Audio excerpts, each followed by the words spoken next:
afternoon, Your Honor. Clint Mookie on behalf of the City of Milwaukee.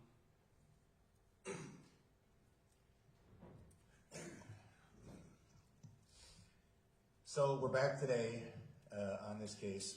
We were in court about 3 weeks ago when I granted the plaintiff petitioner's request for an alternative writ of mandamus. In a nutshell, I ordered the Milwaukee Board of School Directors to comply with the provisions of Wisconsin Statute 62.90 and to locate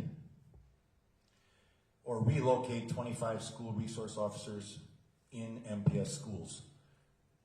I'm presuming, unless something's happened in the last 5 minutes, that has not occurred. Is that correct? Correct. Well, I'm going to have a lot of questions, mostly for the defendants, but first I'll ask the plaintiffs if you have anything you want to put on the record. Not at this time. All right, Ms. Kohlberg, you want to take this? I'm going to anticipate that your answer to why this didn't happen is going to be that MPS and the city are negotiating. Is that going to be the answer? Mostly correct, yes. All right, go ahead. MPS is ready to implement the school resource officer program as soon as the city gives them the officers. MPS has made the arrangements for the training programs. They're ready to put those officers into the training as it's required by statute. And we'll do that. And we'll begin the training program as soon as those officers are made available to MPS. MPS has asked the city to provide those officers to begin that training while the negotiations continue, and the city has declined to do so. The city has indicated it's not going to make officers available to MPS until a financial arrangement has been reached. Negotiations over the financial agreement started in 2023, proceeded through 2024. I don't think... All right, so let me jump in. Right, knowing that that was going to be the answer, my response to that is the city's time to negotiate and the school board's time to negotiate was in 2023. They were subject to the negotiations that brought this law into place. This was a deal, a grand bargain between the mayor, the governor, and the GOP legislature. The mayor wanted his sales tax increase, which he got, a very significant sales tax increase.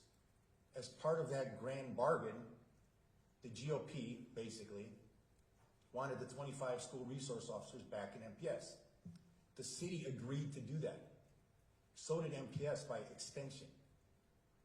So, council, as you know, my order 3 weeks ago was not to negotiate further. It was to do it. It was to put the officers in the schools. Because we're now moving towards a more significant writ and contempt and sanctions. That's the way this is going. And clearly, it would appear to me, you can tell me if I'm wrong, but the MPS school board thinks that they're above the law. Now, the city may also think that, but MPS clearly thinks it. Go ahead. Following the hearing on the 23rd, the next day, the city and representatives of the school board met to negotiate the terms of a deal that would put those officers in place for the school. At that initial meeting, MPS offered to cover 25% plus the training costs of the implementation of the program. The idea of agreeing to a mediation was discussed, and at the conclusion of the meeting, the city came to the table with an offer of paying 50% of the costs. The parties thought the discussion had been fruitful, and so at that point did not feel the need to engage a mediator.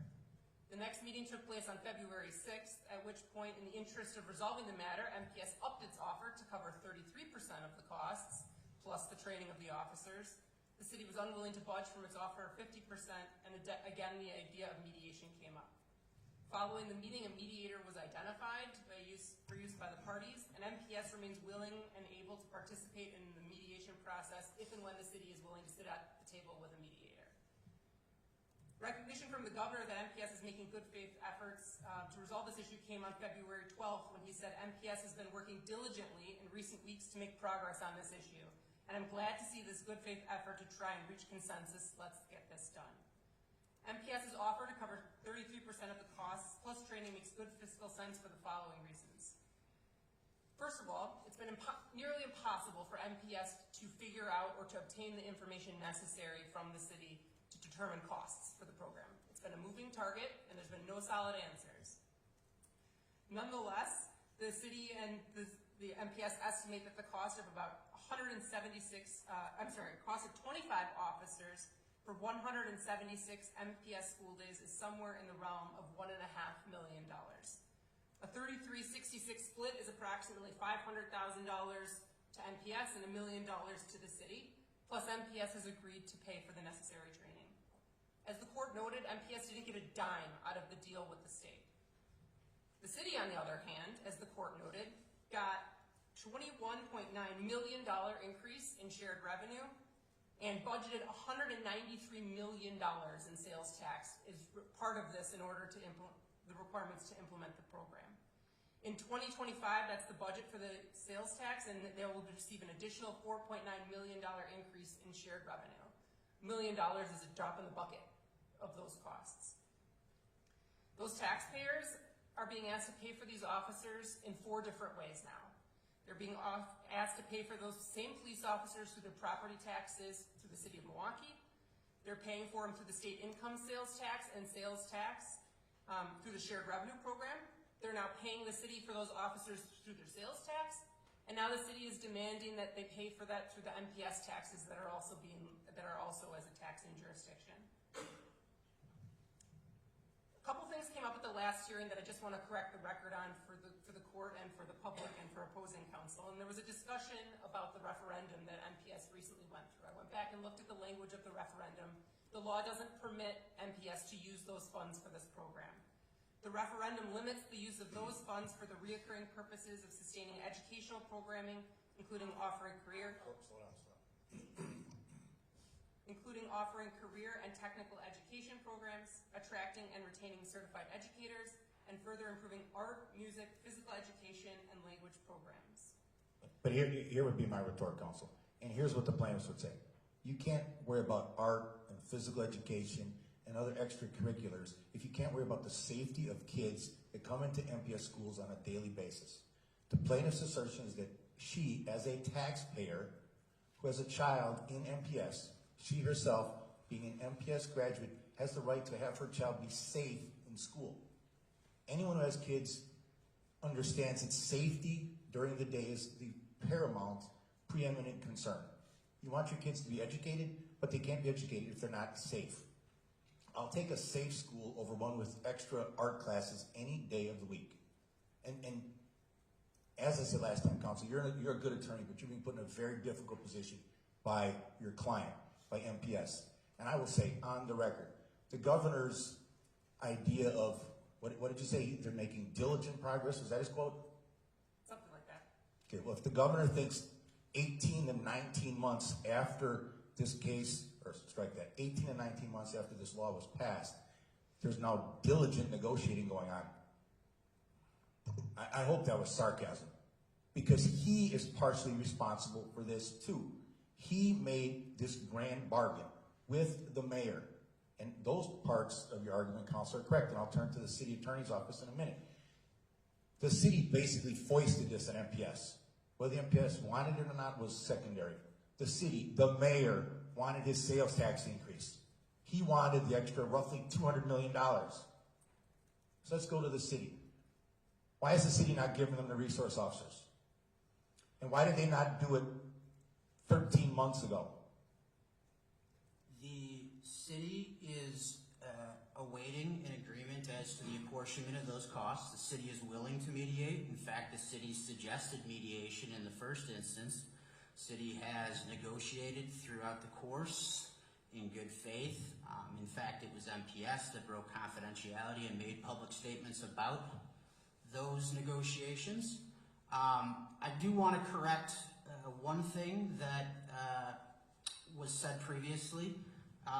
It is true that Act 12 sales tax dollars covered existing obligations for the city, including amongst them, 90% of those dollars go to existing pension obligations. And while teachers are in a separate retirement system, MPS school staff, other positions are within the city retirement system. And so to the extent that those tax dollars are offsetting what were previously ongoing payments to maintain future retirement benefits obligations, the school system did benefit from that bargain. And it is an inaccurate representation of this court that the school board had received nothing from this deal. So what did the school board receive? Tell me that again.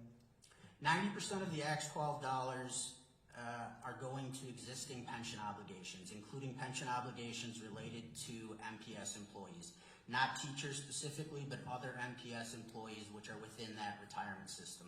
Under the status quo ante, prior to Act 12, the school system was making ongoing payments to fund those ongoing obligations. They're now being offset by Act 12 dollars, and so there is a material benefit to the schools from the Act 12 bargain. Well, I made this point at the last hearing, but I'll make it again since the city attorney's office was not here on behalf of the city. It's kind of a distinction without a difference that you're making. You know who's paying for this? It's not MPS. It sure as heck is not the school board. It is not the mayor. It is the taxpayers of the city of Milwaukee.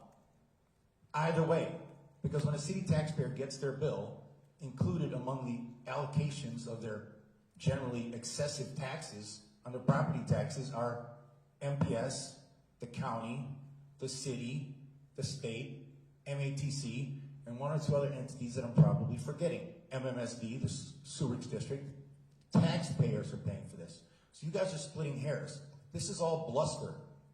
I want to know why this has not been done.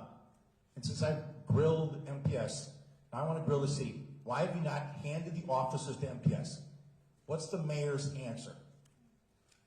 From the city's perspective, the distinction drawn in the complaint between providing officers and paying for them is illusory. In order to put officers into schools, there needs to be an agreement as to how that is going to be paid for. And that is what the city and MPS are trying to negotiate. The statutory language does not provide any guidance for how that should be done. And for that reason, I ultimately, as you point out, this is the first time that I've been here, and in fact, I haven't filed even an answer in this case, but I did have an opportunity to review the prior filings, and I think that the motion to dismiss, which was previously filed in this matter, raising a variety of reasons why mandamus action is inappropriate in this particular instance, is very much on point. I don't think that 6290 Section 8 establishes a plain and positive duty or obligation that removes all discretion. I don't think that the statutory language establishes an individually enforceable legal right. And in so much as the amended complaint contains two paragraphs, one of which literally says the court ordered that you be served, I appreciate that we're in a notice pleading environment, but I'm not even sure that there's enough there that even establishes that the city should be involved in this proceeding today. The bottom line is that the city cannot simply disperse officers on the assumption that some agreement will be reached later, and that's our present posture. Well, Ms. Goldberg has indicated that if MPD, the city, the police department, and the police chief put 25 officers on their door on Fleet Street at the headquarters tomorrow, that they put them in the schools. So why should I not order that? I'll give Chief Norman 48 hours to deposit 25 officers on the doorstep of the MPS headquarters to be dispersed as MPS sees fit at their high schools or junior highs.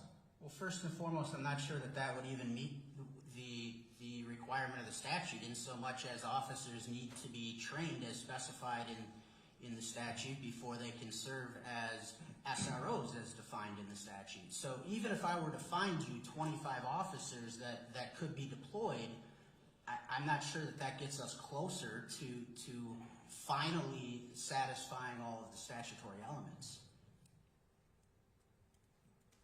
It's a plaintiff petitioner. Have anything to add? I ultimately, at this time, it seems that the alternative writ of mandamus, which was granted by this court the last time we were here, required MPS to have 25 school resource officers in schools by today, February 17, 2025, or show up and show cause for why they don't have them. They have shown up, but they have not given cause for why they're not complying with the court's order. We can't continue to just stay in the negotiation phase, which we've been in since July of 2023, because they can't come to an agreement. And the plaintiff ultimately believes that at this time, MPS is in contempt of court, and we could either motion for an issuance of contempt, or the court could act on its own behalf and issue a contempt of court. If I could, I just had a few things I would like to finish up saying from the position of the school board about why there aren't officers in schools. Sure. The court identified what the main concern here is. That's school safety. And so I appreciate the petitioner's position that this is simply a matter of finding people in contempt, but here's the math that MPS has to do. We talked about school safety officers in the schools, and what does that program look like? We already talked about the fact that the money cannot come from the referendum, so the money has to come from somewhere. If that money comes from the school safety budget, MPS is going to have to make drastic cuts to how many school safety officers it has in its program.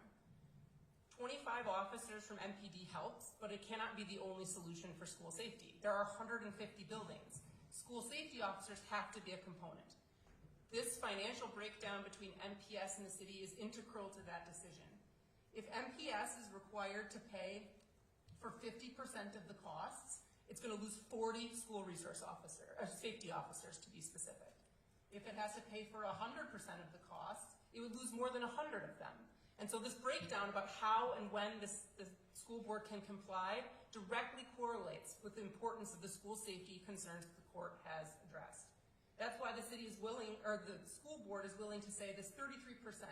They would lose 27 school safety officers, but it believes that it can hopefully meet those needs with the addition of the 25 school resource officers. So this isn't merely an academic question about whether or not the officers are here in schools today, but it's also about providing the actual safety that the students who are in the schools need. And that's the balancing act that the board has to go through unless or until it finds out from the city what the cost breakdown is. Does the city want to add anything to that? I would just point out that school resource officers were previously in the schools pursuant to a memorandum of understanding between the district and the city up to 2020. At that time, the costs were split 50-50. And frankly, I think that the discussion made by council on behalf of the school district again speaks to the discretion and the number of moving parts involved and the reasons why an order of mandamus is not appropriate in these particular circumstances. There's an important distinction about the previous agreement. The 50-50 agreement was when MPS went to the city and said, we want to have school resource officers, and they agreed to pay 50% when it was the request of the schools. Now, as the court has noted, this is being foisted upon the district. It's not a negotiation where we're walking in saying this is a service that we want, this is something we have to do to comply with the law. That's why I don't think the 50-50 comparison previously is relevant to the discussion.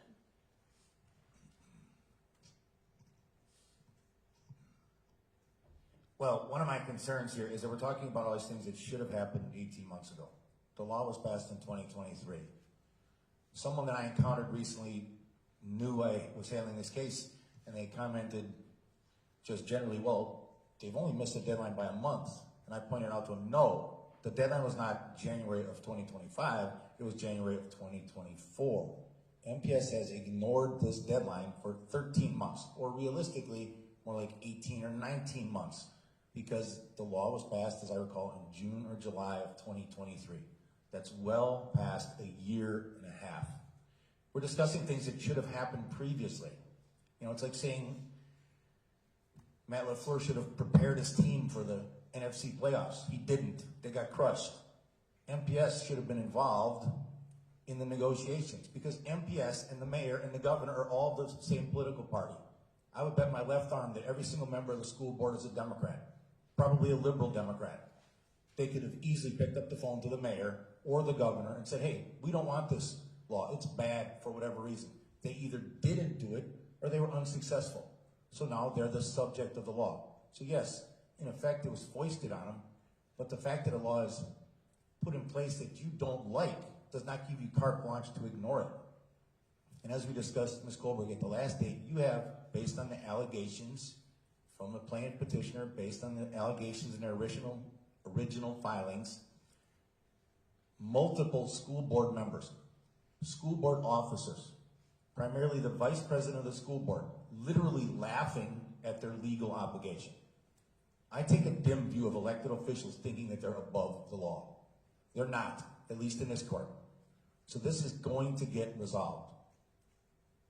And the problem with the argument from both defendants, the city and MPS, is if I listen to this argument, we'll be back here in a week or 2 weeks or 3 weeks with the same exact argument. It'll be the same thing. Well, Judge, we still didn't work it out. Well, Judge, we still didn't get the training done. Well, Judge, we're still working on it. Well, Judge, we had a mediator, but the mediator got the flu, so now I got a different mediator. I'm not dumb enough to allow this to go on forever. It's not going to happen. So the question is how we move forward. Clearly, if not today, MPS and the city are very close to contempt and sanctions. Very close. And both of you should advise your clients. If we have an additional hearing, which may be required, because I'm going to follow the law related to mandamus requests. And as I'm sure the lawyers are aware, there's not a lot of case law out there. My law clerk and I looked at it. There's a couple of cases literally from the 1800s. There's a case from about 30 or 40 years ago. There's not a lot of case law. Why?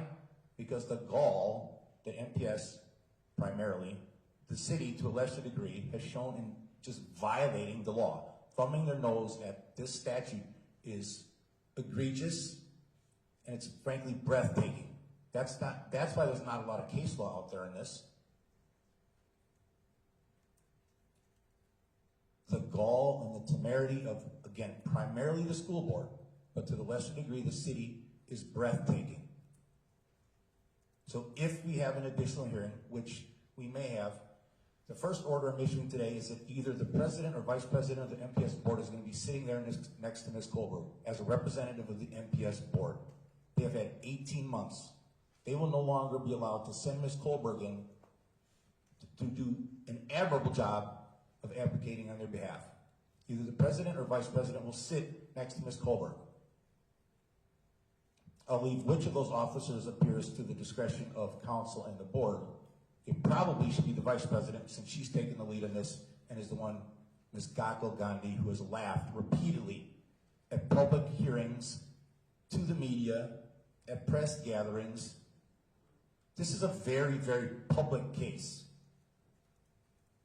I'm going to single her out because she has taken the lead for MPS on this for the last 18 months. If not literally, certainly figuratively.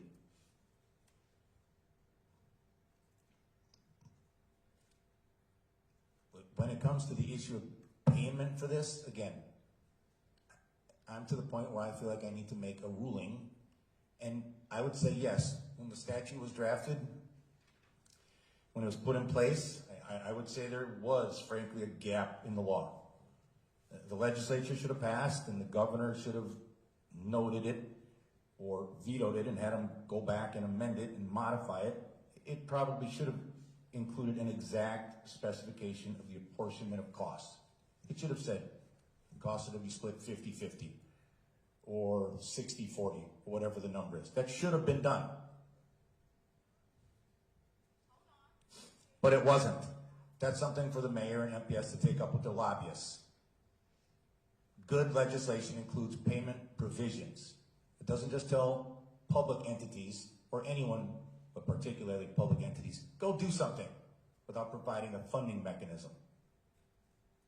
Again, coming back to the realities of this situation, is whoever pays for it, the city or MPS, or if it comes out of MPDs, the police department's budget.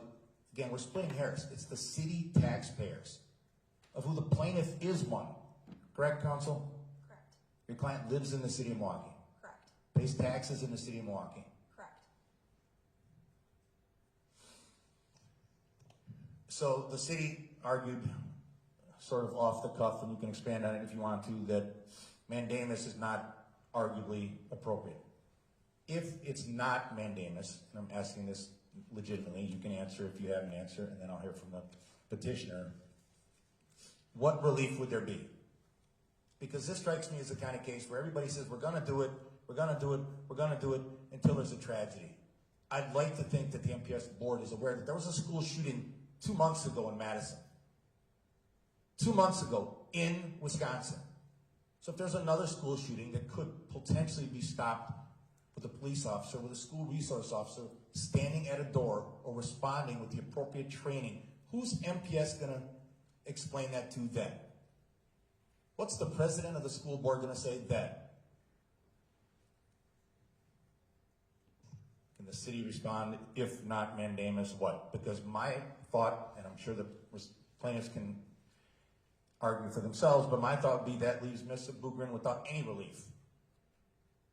She doesn't want money. She doesn't want the city to pay her $50,000. She doesn't want them to buy her a house in the suburbs so her kids can go to another school.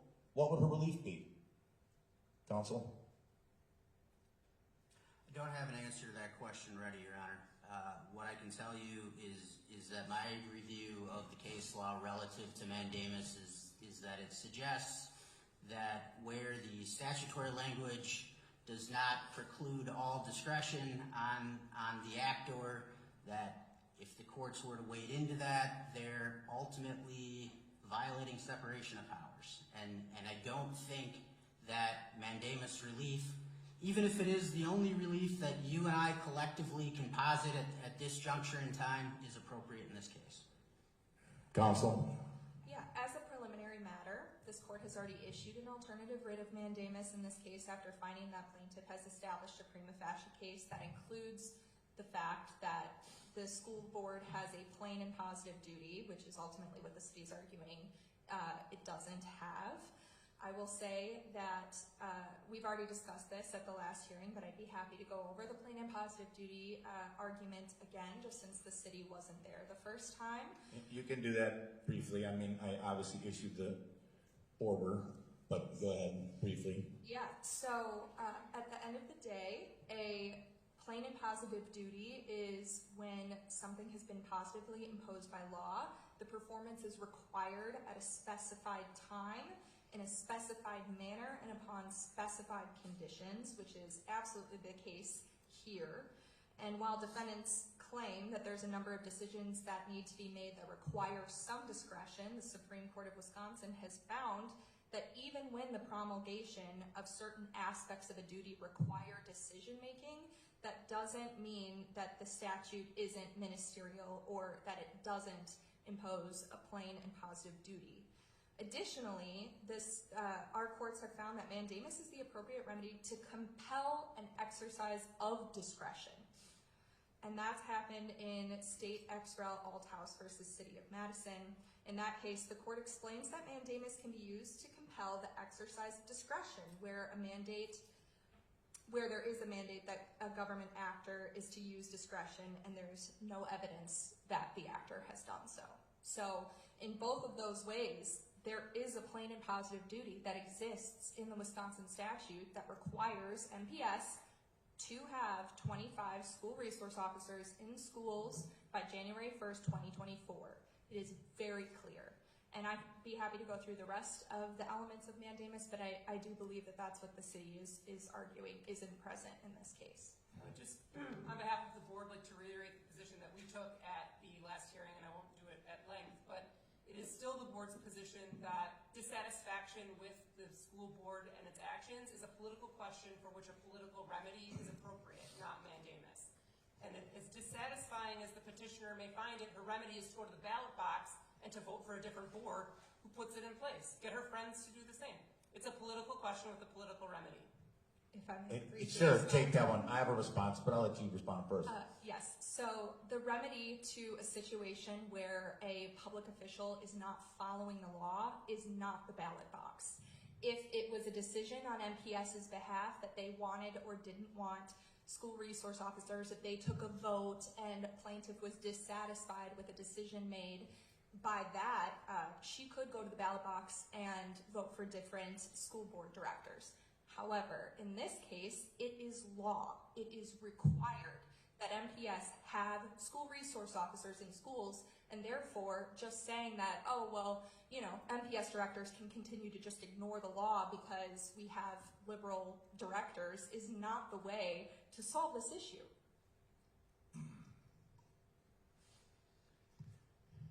Maybe the petitioners know this, or maybe Ms. Goldberg knows this.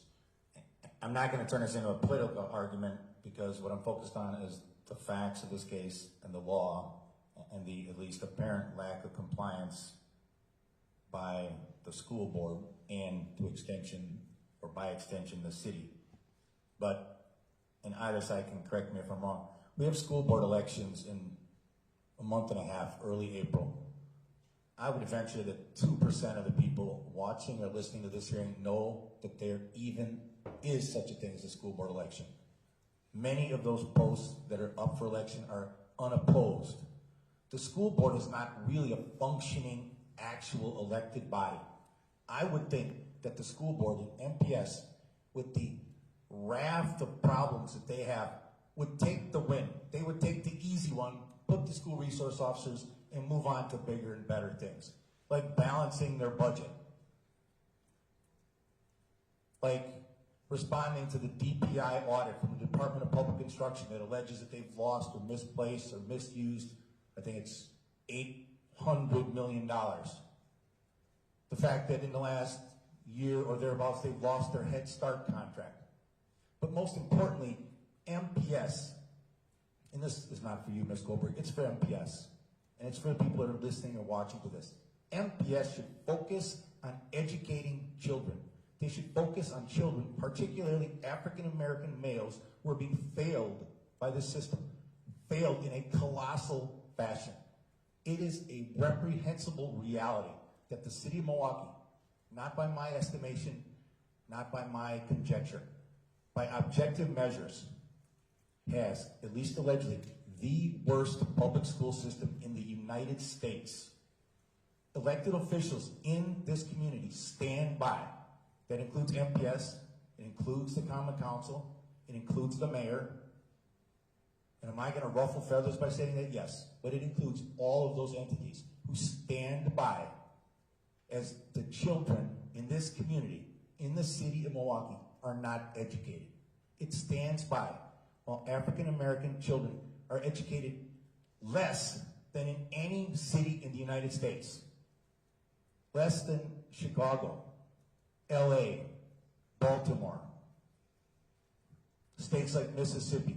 MPS is behind all of them. I would think MPS would take this one, put the resource officers in, figure it out, and be done. This is an easy fix.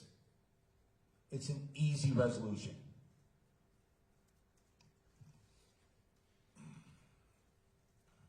Plaintiff, petitioner, do you guys have anything else? I will say that, like I already mentioned, we believe that already at this time the Milwaukee Board of School Directors are in contempt, and this court could issue, if it wishes, remedial sanctions under Wisconsin Statute 785.02. And we believe it would be appropriate if the board would essentially pay remedial sanctions of at least $5,000 a day, because that's what they're alleging the school resource officers would cost approximately for every day that the school does not have SROs in their schools.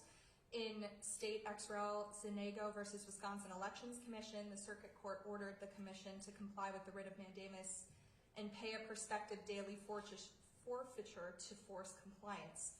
Since the court order to have SROs in schools was not enough of a motivating factor, perhaps imposing remedial sanctions would be appropriate here, or in the alternative, the court could reissue the Writ of mandamus to include the city, set a hearing date, and with the expectation that if SROs are not in schools at that point, then contempt and sanctions would be issued at that point. And finally, we could ask that remedial sanctions include you award attorney's costs and fees. The law has been ignored for well over a year. We're here in negative 12-degree weather again because the city and MPS won't follow the law. And we believe that at this point, contempt and remedial sanctions could be appropriate if this court agrees. Ms. Goldberg. I don't want, if the court is inclined to order those things, I can address them. If the court isn't, I don't want to waste the court's time at this point. I'm considering a version of that, so go ahead.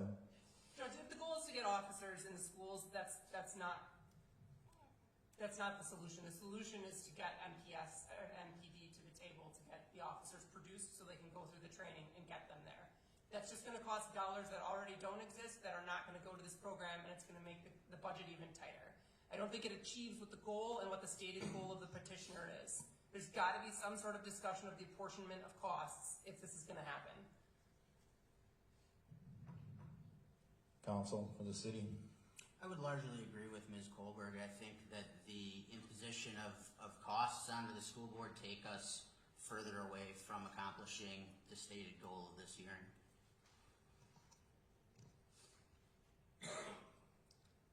What the petitioners might argue to that, or how I would respond to that, is sometimes that's all the court's left with. The court's left with ordering, as I have, either the president or vice president of the board to be sitting next to Ms. Kohlberg at the next date. I'm contemplating ordering someone from the city. If not the mayor, someone.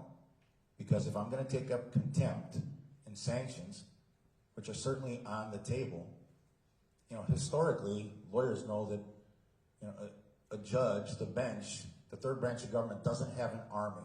We don't have a military. We have no way to enforce our orders if people won't voluntarily comply with court orders. In a criminal case, which this is not, sure, I can issue a bench warrant, have someone arrested, hold them in custody for weeks or months or years, depending on the situation. But in a civil case, all that I'm left with, if there's continued outright non-compliance or defiance from, in this case, it's not the attorneys, but from an attorney or a client, all I'm left with is contempt and sanctions. Certainly, if there's contempt or sanctions to be handed out, in this case, it's to the school board and or the city of Milwaukee. Clearly, it's not to either of the attorneys, who both been very professional and made their arguments as they see fit, and made their arguments as they see appropriate.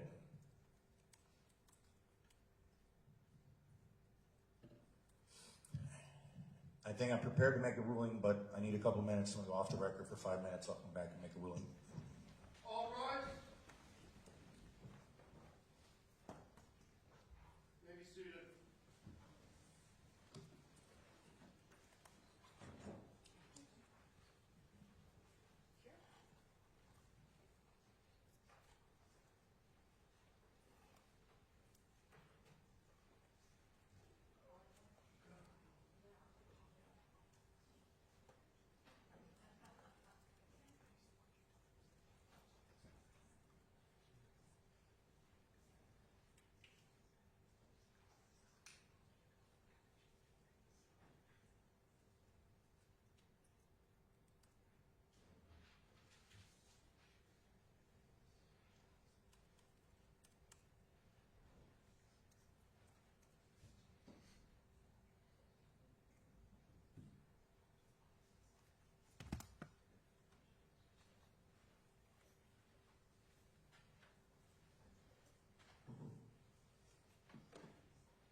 All right, we're back on the record.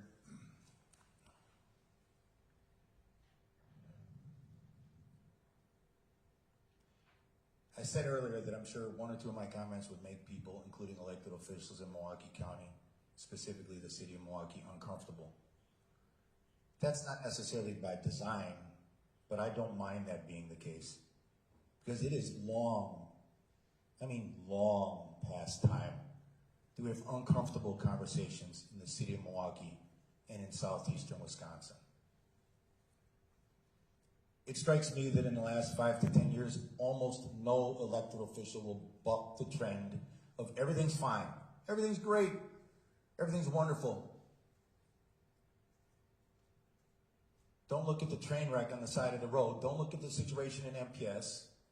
Don't look at problems with reckless driving, with homicide, with DV homicides. Just focus on the positive. The city of Milwaukee, where I live, for the record, is a great city. We have everything from Summerfest to the Fiserv Forum, the Bucks, Marquette, wonderful weather today notwithstanding. There's a lot of good things going on in Milwaukee. But Milwaukee has its, I was going to say fair share, more than its fair share of problems. And the general reaction from elected officials in this community is to just ignore them and to obfuscate and to push them aside and to say, well, it's not my problem, it's somebody else's problem. MPS says it's not my problem, it's the city's problem. The city says, no, it's not, it's MPS's problem. So were I to allow this to go on, I'm confident that we'd be back in 2 weeks or a month or 3 months with no resolution whatsoever. Because I don't believe, at least yet, I'm not fully convinced that either the defendants actually wants a resolution.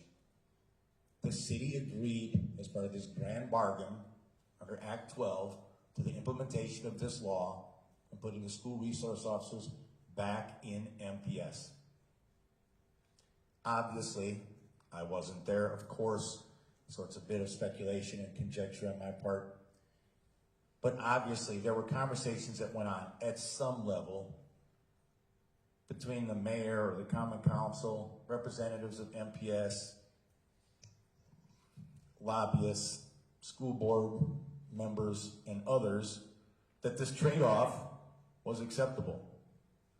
And the city got what they wanted. The city got the 2% sales tax increase. And I know council argued that that sales tax is based on maybe particularities of the law not to be used for general purpose funds. It's to be used for pensions. I'll take your word for that, council. I think it's a side issue. But everybody here knows that money is fungible. If you tell me I have to pay 10 grand for something, it can come out, if I had it, from my checking account, my savings account, my wife's account. Money is fungible. Okay, so that argument from the defendants that we don't have the money is a non-starter. The petitioners can correct me if I'm wrong. Both the city and MPS have annual budgets that exceed $1 billion, correct? That's my understanding, correct? Let me say that again. The city and MPS, not collectively, but separately, each have budgets that exceed $1 billion with a B, $1 billion annually. We're here arguing over $1.5 million or $2 million. That's not even a rounding error on a penny relative to those two budgets.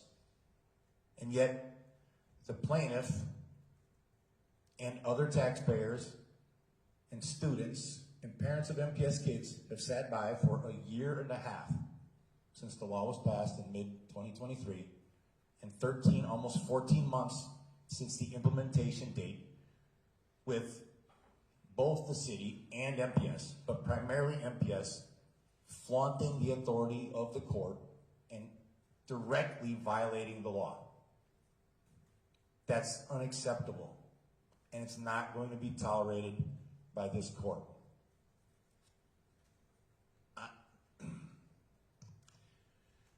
Knowing both attorneys, I know Ms. Kohlberg better than Mr. Mookie. Is that how you pronounce it, counsel?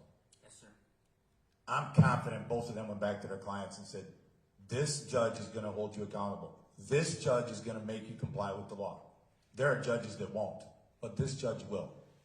So again, for the two attorneys that are present, take that back to your clients, that whatever it takes, your clients will comply with the law. They will comply with Act 12.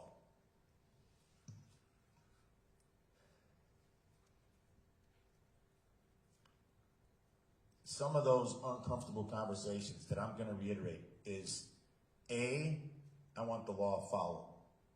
B, the intent of the law is, whether you agree with it or not, to put the officers in the schools, hopefully making the schools more safe. And we, meaning the litigants, the community, the media, you can debate, well, do we need 25 officers? Should it be 50? Should it be 12? Should there be none? Should we use the school security aides instead? That's all done. That was all negotiated a year and a half ago. Again, that's like Matt LaFleur and the Philadelphia Eagles. He wasn't prepared. He should have done better. In this case, MPS and the city should have worried about that 18 months ago. That's done. We're past that. Beyond that, the argument that the police officers need all this training, that's a non-starter with this court. MPD has about 1,500 officers. I think it's closer to 1,600. As part of recent legislation, I don't think it was Act 12. It might have been, or it might have been another act. They're going to be forced to add officers. The average police officer in Milwaukee, and I've dealt with hundreds of them over the years as witnesses, responding to my court for various issues, testifying, seeing them in action. The vast, vast majority, 98, 99% of the officers for MPD do a good job. They take their job seriously. They're committed for a relatively modest salary to do the best they can to make sure that the citizens and taxpayers of this city are safe, that they're healthy, and that their well-being is kept up. I don't believe that the cops, the 25 officers that are going to be stationed, and they will be, in MPS, need some sort of extensive training. The allegations in this case, which appear relatively borne out and uncontroverted, are that 2,000 or 3,000 calls a year go out to MPS officers. Well, every one of those officers that runs down to Vincent High School, or runs down to Reagan, or runs to Rufus King in their squad car needs to be trained. They don't show up, I'm not an officer, no one here is an officer. They're trained by the nature of their job. Now, I would expect that the officers that are put into schools will have some level of training, of course, how to deal with a 12, 13, 15-year-old, how to deal with school administration. And I would imagine that the training is basically show up at the schools, talk to the principal, talk to the vice principal, work with the security aides, station yourself somewhere visible as a visible deterrent, patrol the hallways, patrol the perimeter of the school, and if there's a problem, deal with it. From my standpoint, I just did the training. No charge. And I'm sure you guys will tell me it's more complicated, but it's not much more complicated. And don't anybody interrupt. This is part of the background and backdrop to my ruling. Given that I'm concerned about the lack of compliance with the law from the two defendants, I'm going to do my best to follow the law. I think that the request from the plaintiffs is appropriate, but I think it's one step ahead of where we are today. The plaintiffs' petitioners can correct me if I'm wrong. Counsel, originally, before filing the amended writ, you filed originally a peremptory writ of mandamus, correct? Correct. I think, probably correctly, you amended that basically to give the city time, if I made the requisite findings, which I did, both on the record and in writing at the last hearing, to come to court and either comply with the court's order or show cause as to why they couldn't. Candidly, despite the best efforts of two capable attorneys, I did not hear good cause. I didn't hear cause. I heard a lot of bluster and a lot of argument for the sake of argument. The argument boiled down to, well, Judge, we're still arguing over the financial apportionment and we're arguing over mediators. None of that is good cause for why my order was not complied with. So first of all, hang on one second.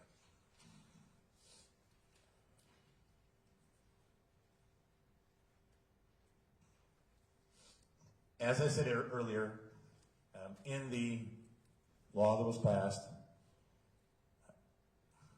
statute section 62, related to the school board, school resource officers being required in the schools as of January 1st of last year, so 13, almost 14 months ago. I believe, and I indicated this at the last hearing 3.5 weeks ago,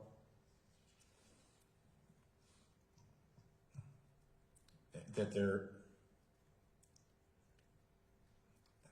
there's not a reason for me to quash or deny the request. So I'm denying the request to quash or in any way wipe out the peremptory writ. From my review of the case law, the next step needs to be the court issuing a peremptory writ. I'm doing that under these parameters. I'm putting an end today to the debate over finances. There's a gap in the law. My view of the law is judges don't write the law and interpret it. Writing the law is up to the legislature, the governor, and others. They left a huge gap in this law by not just saying what the apportionment should be.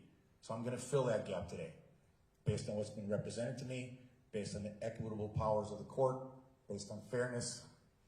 I'm ordering both sides, the city of Milwaukee, meaning the city itself and the police department, to pay 50% of these costs and MPS to pay 50%.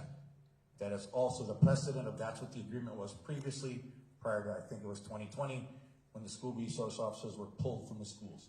That is my order, that effective immediately the cost should be split 50-50. And again, that's with the backdrop that these are all numbers and orders, and I expect my orders to be complied with. But the reality is, Ms. Abugrin and city taxpayers are paying the bill no matter what. But the proportionment is 50-50. So we can be done with arguing over who's going to possibly mediate to argue some more. That's the apportionment. And I expect plaintiff's counsel to put that in the order. I'm granting a request for a peremptory writ of mandamus. I'm going to give the defendants 10 days to comply. If they have not complied in the next 10 days, and I'll say, parenthetically, my concern would be that someone, a taxpayer, a commentator, someone in the media could take this as a sign of weakness from the court, or the court backing down. This is not the court backing down. This is the court complying with the law in Wisconsin. I believe that the defendants need to comply now with a peremptory writ, putting in place the school resource officers in the next 10 days. If they're not in the schools in the next 10 days, I will set a hearing and we will take up sanctions, contempt of court, and the allocation of all actual costs to the plaintiff's attorney and to the plaintiff. This ongoing violation of Act 12, this ongoing violation of state law, this ongoing violation, just flaunting of legal and court authority will end. At the next date, I expect either the president or vice president of the school board to be seated next to Ms. Goldberg. I expect the mayor or the mayor's designee. The mayor can designate a chief of staff, the president of the Common Council, the head of DOA, the Department of Administration, the mayor or his designee. I'm not ordering the mayor today because I don't know for a fact the level of his involvement in these negotiations. So the mayor can designate someone to sit with the city attorney. Again, his chief of staff, the president of the Common Council, a high-level staff person, the head of DOA, someone of that sort at the next hearing. I will give the defendants, if this order has not been complied with in the next 10 days, the chance to explain to me why sanctions should not be imposed, why they're not in contempt of court, and why costs should not be incurred. I think as part of a fair and equitable contempt hearing, I will need to hear testimony from either the president or vice president of the school board, the board of school directors, and the designee for the city. Maybe. I think the chances very, very slim and none. But maybe there would be some further explanation. But as of today, there's been no valid, lawful explanation for the continued ongoing violation of the law. And that's what this is, a continued, ongoing violation of the law. I said it's going to stop, it's going to stop. I'm confident that either or both lawyers have told their clients, make it a reality. Get it done. Do it. That would be my advice to the city and MPS. Do it. And for the people that are observing this hearing, either directly or indirectly, someone should ask MPS, why has this not been done? Ask the president of the board, why has it not been done? Ask the vice president, why has this not been done? Why do you think you have the ability, legal, ethical, moral, or otherwise, to ignore court orders? You don't. It's a problem in Milwaukee, in Wisconsin, and in society for anyone to think that they're above the law. And it certainly seems in this case that there's at least one entity, if not two, one governmental unit, if not two, that think they're above the law. They're not. I expect the plaintiffs to draft that order within the next 24 hours.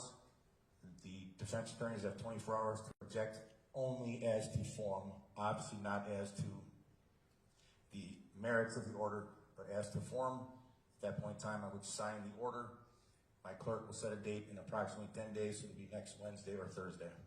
Madam Clerk? Judge, can you clarify one part of your ruling so that I understand? The statute reads that the school board of the first-class city that is located of the school board in the first-class city shall ensure the school resource officers complete the 40-hour course sponsored by the National Association of School Resource Officers.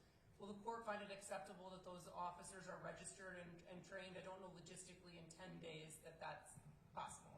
Yes. Thank you. How about February 27th at 10 a.m.? And while we're picking a date to respond to Ms. Colbert, I would expect there to be some ongoing training. Okay, lawyers comply with ongoing training. Judges have ongoing training. I'm sure police officers, I'm confident, I'm 100% sure have ongoing training. So the training that's enumerated that Ms. Colbert mentions can be ongoing. They can be enrolled in it, fine. I'm just not going to give MPS another excuse to say, well, now we're going to need another month to find the officers to do the training. They can have the training be ongoing as they're in the schools. Judges get training after they take the bench. Lawyers sometimes get training after they're sworn in. Some should occur before they take the seat, before they're sworn in. Some can be ongoing. Madam Clerk? February 27th at 10 a.m. That works with plaintiff's counsel. That works for the school board. Works for the city. All right, then we're adjourned. Plaintiffs will draft that order in the next 24 hours, please. Yes, sir. All right, we're adjourned. Thank you. Thank you, Your Honor. All rise.